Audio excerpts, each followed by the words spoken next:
Namaku Alisa, usia 21 tahun. Pernah hidup dalam dunia hitam, pernah mengecap kebahagiaan, dan pernah terjerat dendam setan.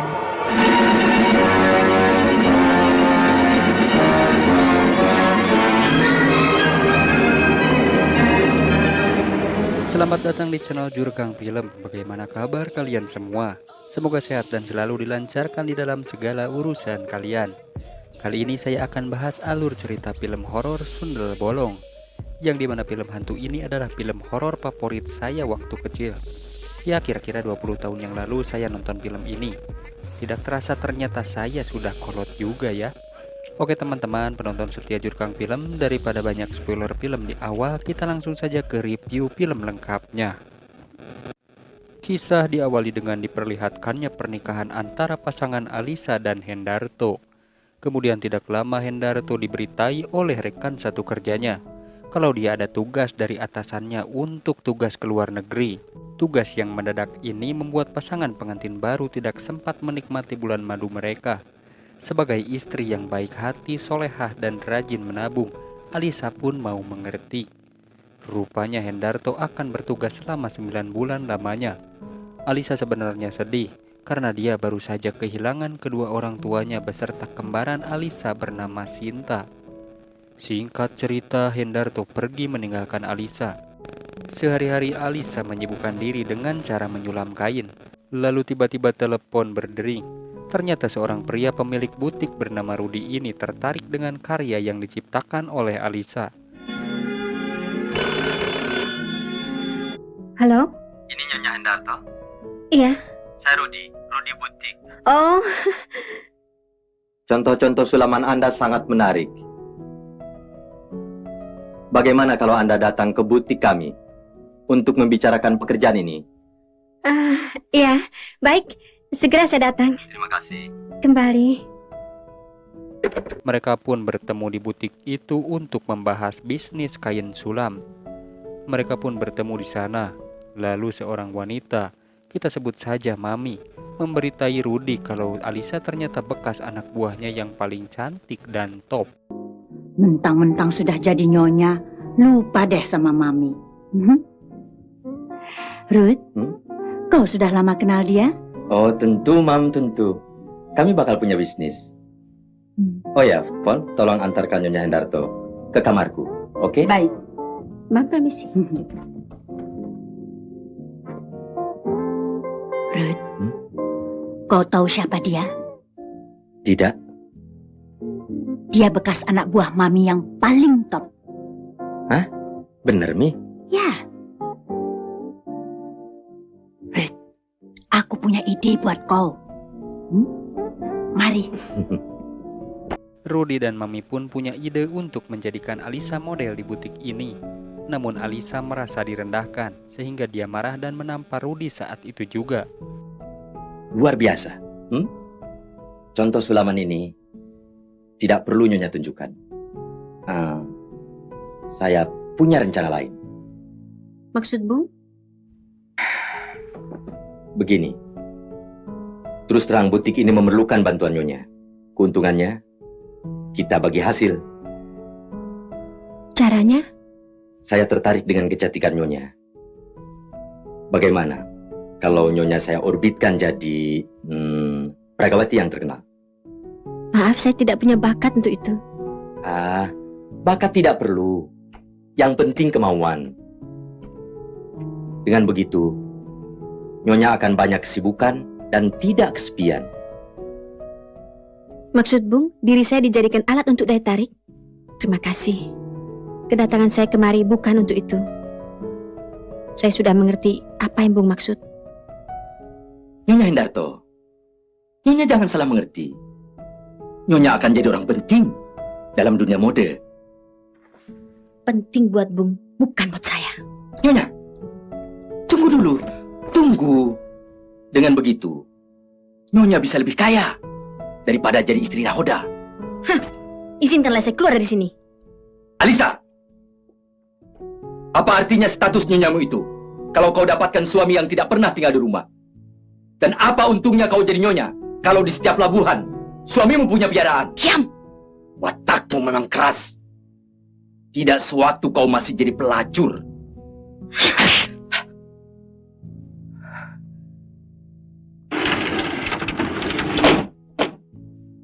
Di perjalanan pulang dengan raut wajah kecewa, Alisa diculik sekumpulan orang yang tidak dikenal. Ternyata pelakunya adalah Rudy dan Mami. Alisa di situ minta tolong, tapi Mami akan menolong jika Alisa bersedia menjadi seorang PSK seperti dulu lagi. Bung? Bung? Angkat tangan.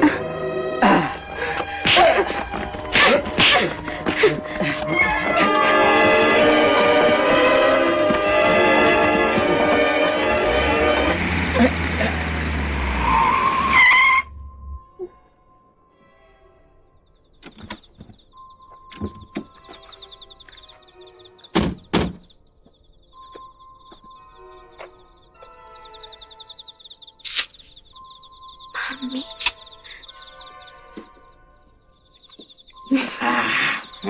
Lepaskan dia. Mami, tolonglah saya, Mami. Bebaskan saya dari mereka, Mami. Sayang Alisa, kau bukan anak buahku lagi. Mami, tolonglah saya, Mami. Kasihanilah saya ini, Mami. Aku bisa menolongmu, asal kau mau kembali seperti dulu lagi. Dan mau menuruti kehendak Rudy. Maksud Mami, saya harus jadi pelacur kembali? Tidak, Mami. Tidak. Seret dan ikat dia. Bawa ke kamar. Kamu semua manusia biadab. Diam. Alisa yang menolak kini dipaksa dan diikat oleh Rudy. Lalu kemudian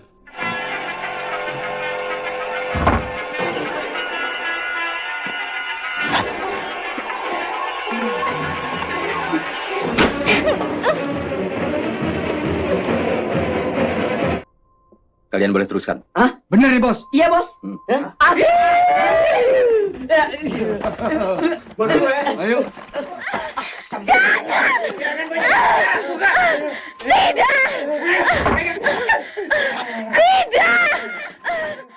setelah kejadian itu, Rudy dan Mami akhirnya menjalani persidangan. Setelah dibacakan tuntutan hukum, pembela menyerang Alisa bahwa Alisa bekas seorang PSK sehingga berkesimpulan tidak ada perkosaan, melainkan kejadian itu atas dasar suka sama suka. Maka dari itu Mami dan Rudy dianggap tidak bersalah. Dan kepada kedua terhukum diharuskan membayar seluruh ongkos perkara ini. Berdasarkan keterangan kedua terdakwa dan saksi, kami pembela telah menarik kesimpulan bahwa pertama, sampai detik ini kami tidak melihat bukti-bukti adanya suatu perkosaan. Mengingat saksi utama Nyonya Alisa Hendarto adalah bekas seorang pelacur, maka mustahil kedua terdakwa ini melakukan perkosaan kalau tidak atas dasar suka sama suka. Artinya, status Nyonya Alisa untuk menjadi perempuan baik-baik telah diragukan. Ibu Hakim Ketua yang terhormat, saya sangat keberatan dengan pernyataan itu. Saksi supaya tenang, dan saya harap mematuhi tata tertib sidang. Ibu Hakim Ketua yang terhormat, saya protes pernyataan itu. Yang melakukan perkosaan bukan dia saja, tapi ada 4 orang anak buahnya lagi, Ibu. Tenang, Nyonya, tenang. Saya telah diculik, saya dipaksa, dan kehormatan hidup keluarga saya telah dihancurkannya. Dia telah memperkosa saya, Ibu Hakim. Mereka telah melakukan perkosaan itu, Ibu Hakim. Demi keadilan, saya memohon agar kedua terdakwa dibebaskan dari segala tuduhan dan tuntutan hukum. Terima kasih. Sejak saat itu Alisa pun mengidam anak dari hasil perkosaan. Dia pun segera meminta dokter untuk menggugurkan kandungannya. Tapi dengan tegas dokter menolak permintaan Alisa. Alisa pun bilang selama dia jadi PSK dia sudah lebih dari 5 kali menggugurkan kandungannya. Dokter pun mengingatkan bahwa Alisa sudah berdosa besar. Alisa pun dihantui sosok bayi yang menangis meminta pertanggungjawaban Alisa.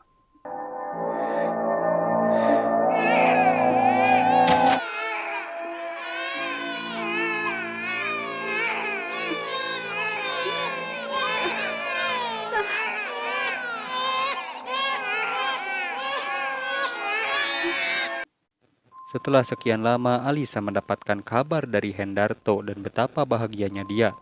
Tapi dia sedih karena malu sudah ternoda oleh banyak orang. Alisa lalu memaksa Bi Ijah agar menggugurkan kandungannya. Bi Ijah lalu menolak karena tidak mau melakukan perbuatan tercela tersebut. Bi Ijah yang kembali sambil membawa makan terkaget keedanan melihat Alisa tewas dengan cara yang mengenaskan.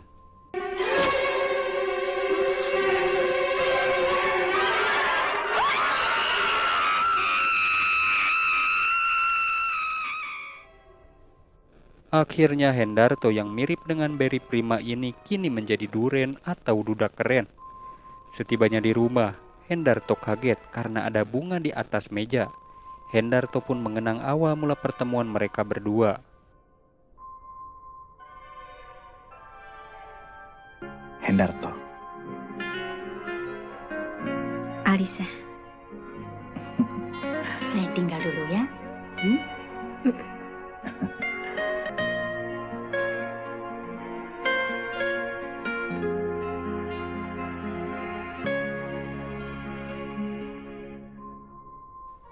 Rudy yang sedang bermesraan didatangi oleh Mami. Mereka senang karena Alisa telah tewas sehingga mereka terbebas dari jeratan hukum.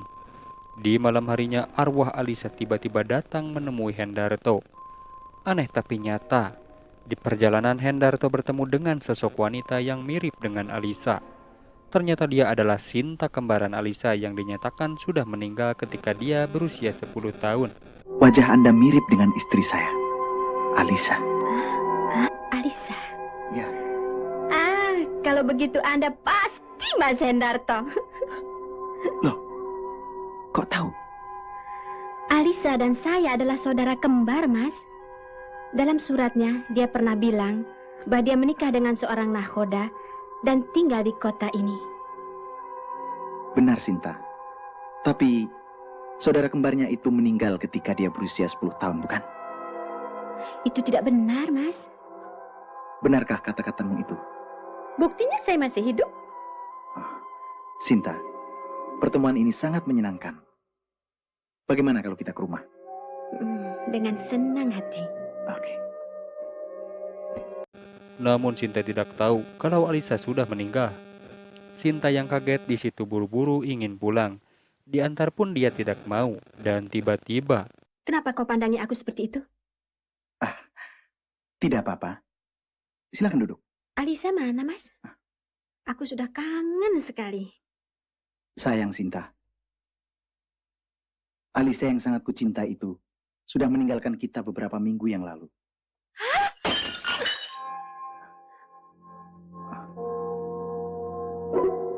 Saya merasa sangat kehilangan Alisa, Mas.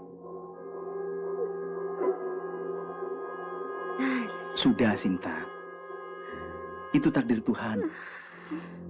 Maaf saya telah merepotkan. Mas, saya permisi duluan. Loh, kamu mau kemana? Nginap saja di sini. Lain kali saja. Pagi-pagi besok saya banyak urusan. Di mana kamu tinggal sekarang? Nanti saya kasih tahu. Sewaktu-waktu saya akan datang kemari. Saya antar ya. Makasih, nggak usah. Malam.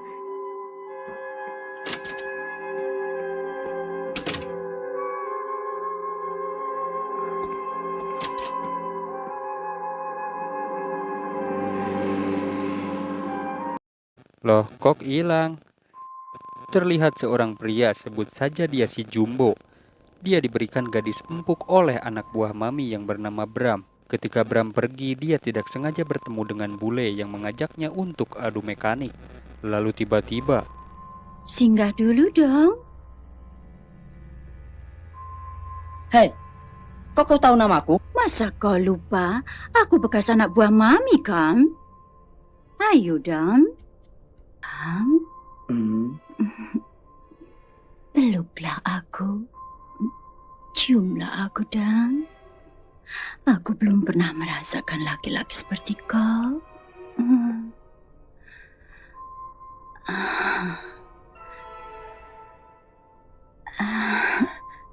Cepat dong.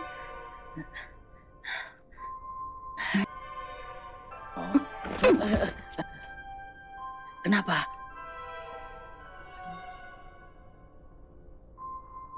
Marilah, Bram. Hah?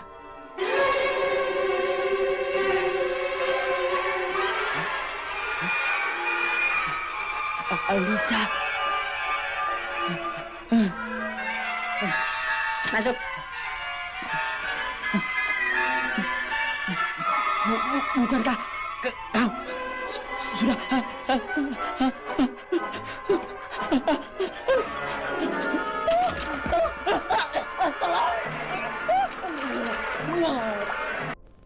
Si Bram pun tewas saat itu juga.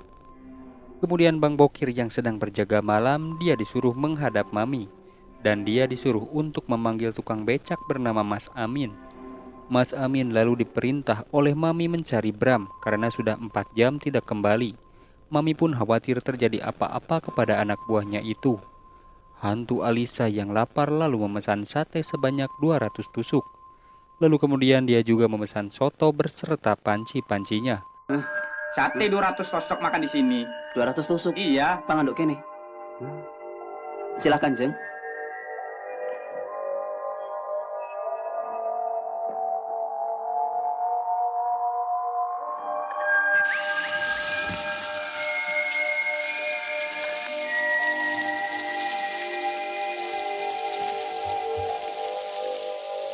Cepetan, Mas. Sekilo tak, Jeng?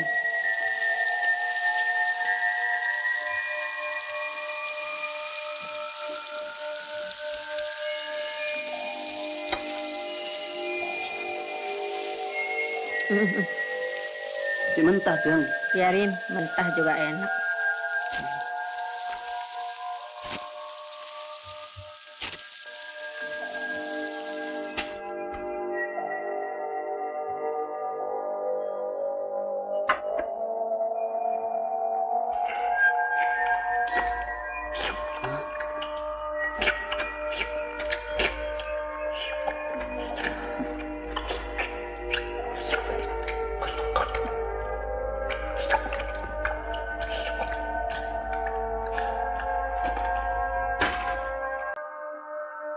Soto Iya, sotonya. sama pancinya. Hah? Hah? Sama pancinya. Mana sininya?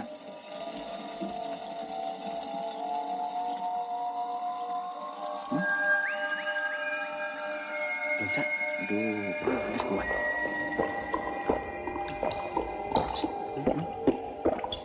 Mau kemana? Nggak tahu.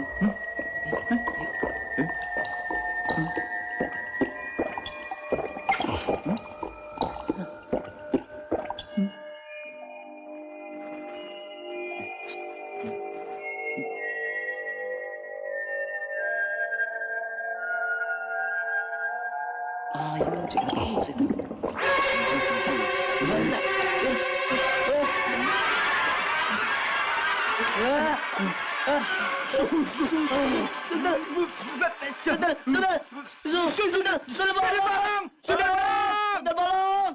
Dan ternyata Alisa kini menjadi sundel bolong.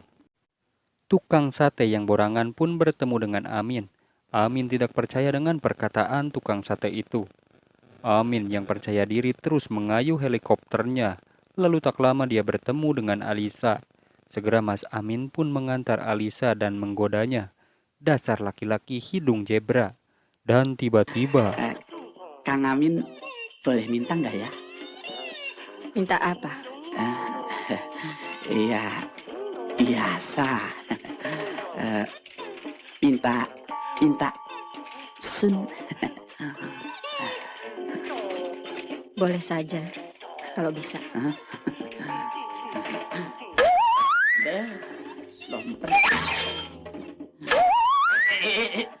Lah, kia kepriwe sih? Dia yang melu jengking. Muka mundur baik. Kenapa, Mang? nggak tahu ini. Barangkali ada benjolan, jadi dongkraknya ikut turun naik. Kok nggak jadi ngesun, Mang? Ah, iya. Habis nggak nyampe-nyampe tuh. Yang naik saya sih, Mang.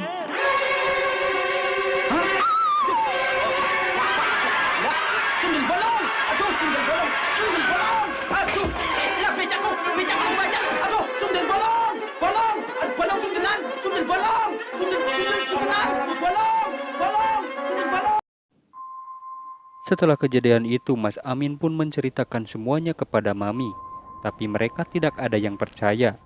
Bang Bokir yang gagah berani kemudian mencari di mana sundel bolong itu. Lalu tiba-tiba, suara apaan ya? Romannya kayak suara cewek. Ini gue lagi cari. Dia pengen tahu kejagoan gua. Hah? Boleh. Siapa lo? Gua yang abang cari. Sundel bolong lo? Tunggu dulu. Gue lihat kaki lo. Kok nggak ada kakinya? Lo ngambang.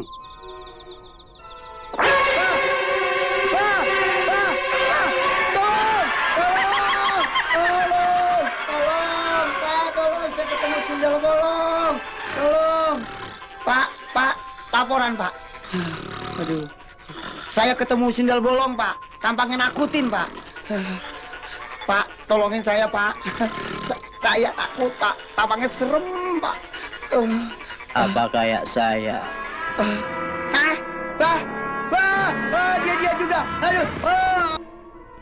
di perjalanan terlihat gadis yang sedang berdiri di pinggir jalan. Ternyata dia adalah sosok Alisa yang akan membunuh anak buah Mami yang dulu pernah memperkosanya. Pintunya.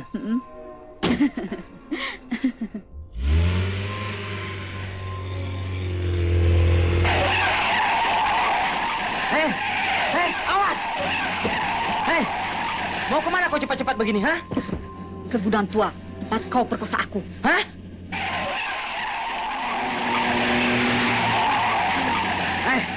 Siapa kau sebenarnya? Hah? Alisa? Gadung. Sekali ini kau tidak akan luput dari cengkramanku.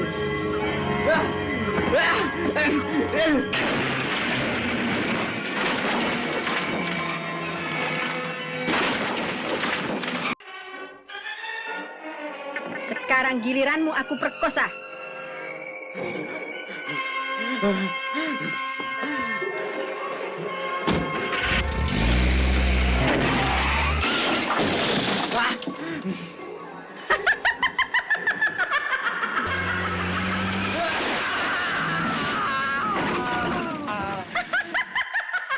Kemudian berita tentang kematian orang-orang secara misterius menjadi kabar utama di siaran radio.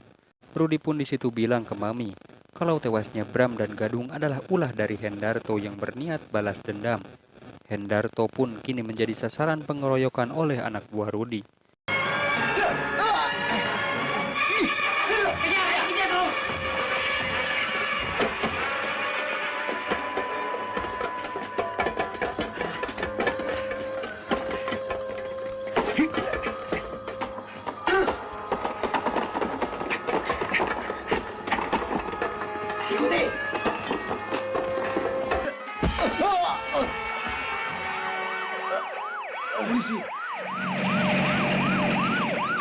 Ayo lari!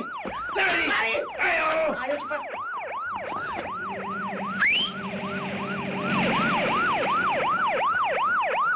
Entah siapa yang menelpon waktu itu. Tiba-tiba polisi datang dengan sendirinya dan akhirnya Hendarto terselamatkan. Di lain waktu Sinta datang untuk menjenguk Hendarto. Hendar di situ menanyakan apakah orang kembar itu mirip dengan segala-galanya. Sinta pun menjawab dengan nada bercanda. Dan kalian pun sudah tahu kalau pergabrutan akan terjadi di ranjang ini.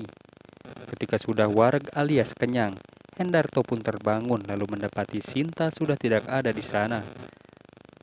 Di lain tempat, anak buah Mami yang sedang mendorong motor tiba-tiba dihampiri oleh wanita cantik. Lalu dia pun membawanya masuk ke dalam rumah. Sedangkan temannya di luar diganggu oleh sosok hantu Alisa. Dan lucunya adalah sempat-sempatnya mereka mengobrol, lalu melarikan diri ke atas pohon. Dasar mata keranjang. Mata keranjang sing piye, Thomas?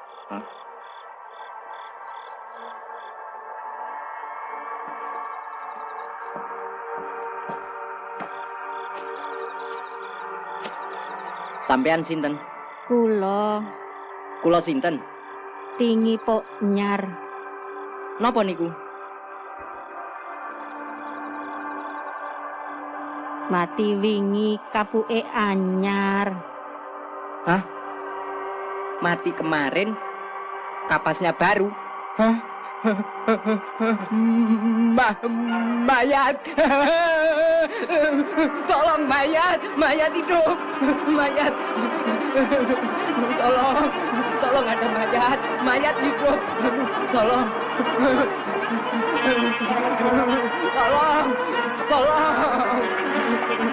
Mayat.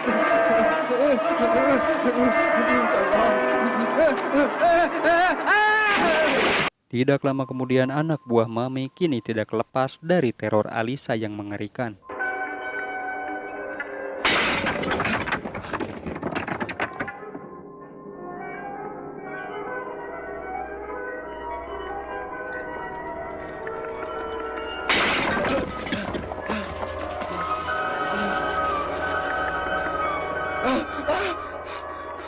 Siapa kau?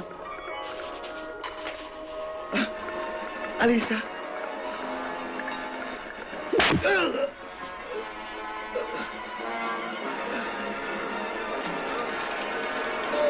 Di keesokan harinya anak buah Mami tewas tepat di atas makam Alisa. Di situ pun polisi menanyakan perihal di luar Nurul atau hal yang tak manuk akal. Polisi menanyakan kepada Pak Lurah, apakah bisa arwah penasaran bangkit lalu membalaskan dendamnya. Gosip pun kini menyebar ke berbagai belahan duren. Maksud saya teman-teman Alisa, mereka tahu kalau Alisa kini menjadi sosok sundel bolong. Rudy dan Mami jadi takut karena musuh mereka sebenarnya adalah Alisa, bukanlah Hendarto. Tapi Rudy memiliki seorang dukun yang akan membantu mereka. Anak buah Mami yang bernama Jeffrey tidak luput dari teror hantu sundel bolong. Dan akhirnya dia pun tewas saat itu juga. Jeffrey?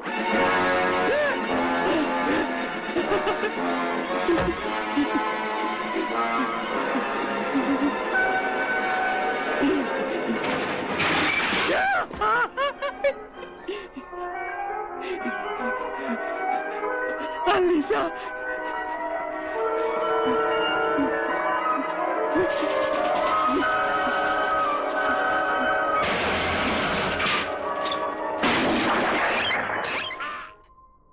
Sasaran berikutnya adalah Mami. Mami di situ ketar-ketir dan minta maaf. Namun semuanya sudah terlambat. Kau senang melihat kehancuranku, bukan? Lihatlah.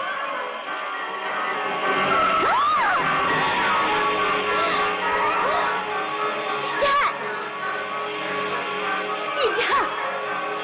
Oh, tidak. Kau mau apa, Alisa?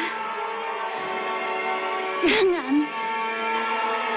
Jangan bunuh aku. Jangan. Jangan. Jangan. Jangan. Jangan. Jangan, Alisa. Ampuni Mami. Kau memang manusia terkutuk.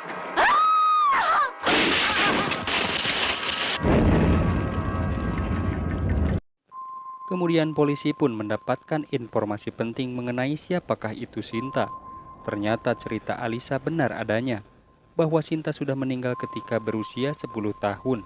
Lalu menurut Pak Ustadz, Sinta dan Alisa itu sama saja. Dia akan berwujud Sinta ketika menemui Hendarto.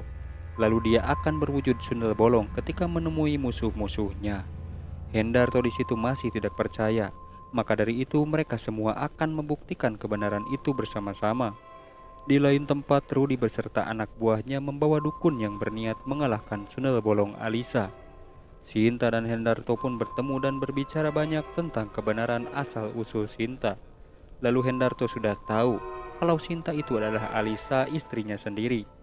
Sinta kemudian merasakan hawa tidak biasa yang ternyata Rudi beserta dukun akan merusak rumahnya. Kemudian dia pun pergi dengan terburu-buru. Dan benar saja, tas Sinta yang tertinggal menjadikan bukti kuat kalau Sinta itu adalah hantu Alisa. Tidak lama polisi pun datang.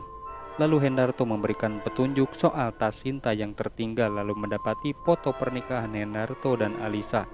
Di situ polisi pun yakin kalau Sinta itu adalah Alisa. Di lain tempat, pertarungan dukun dan Sundel Bolong tak terelakkan lagi. Jangan ganggu rumahku.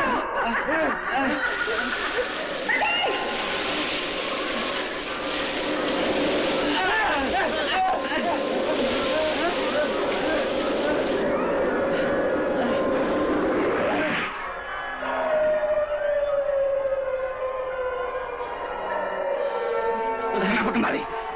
Aku ada di sini. Takut. Jangan takut. Ayo. Ayo kembali. Iya, Pak Dukun.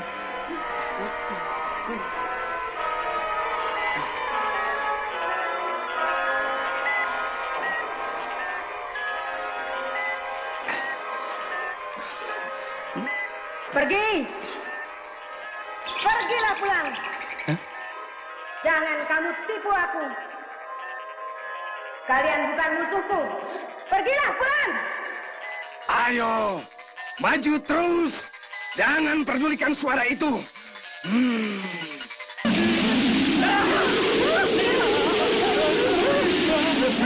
Hei, hantu setan Sundel Bolong. Ini aku datang.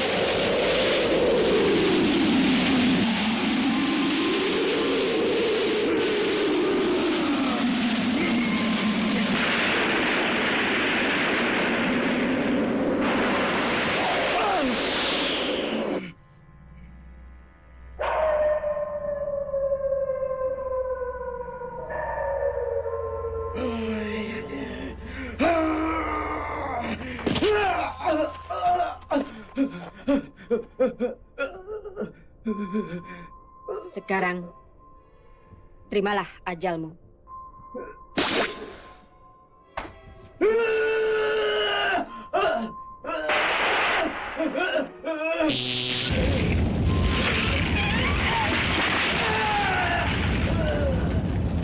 Akhirnya dukun itu pun tewas oleh hantu Sundel Bolong. Lalu Rudi juga tak luput dari kejaran hantu Alisa. Sebelum Rudi tewas, dia dipaksa untuk mengakui kejahatannya. Setelah semua dendamnya terbalaskan, kini Hendarto ikhlas untuk menyuruh Alisa kembali ke alam lain. Alisa. Kenapa lari? Takut. Jangan, Alisa. Jangan.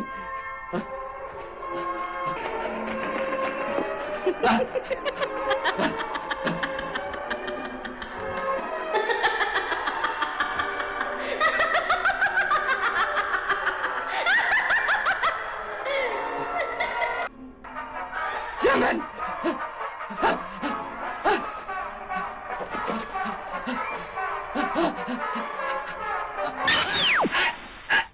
Alisa.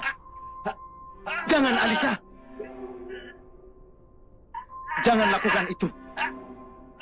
Ayo, bilang pada suamiku. Dan bilang pada orang-orang itu. Bilang. Bilang siapa yang memperkosa aku. Dan siapa bikin aku jadi hamil. Katakan manusia biadab. Bilang.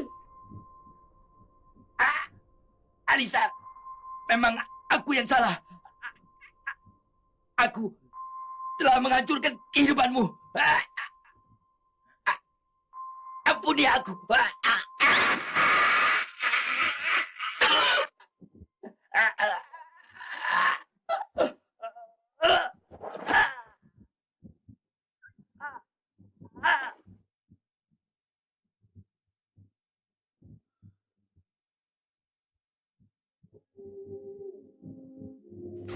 Akhir cerita film horor Sundel Bolong ini pun sudah selesai.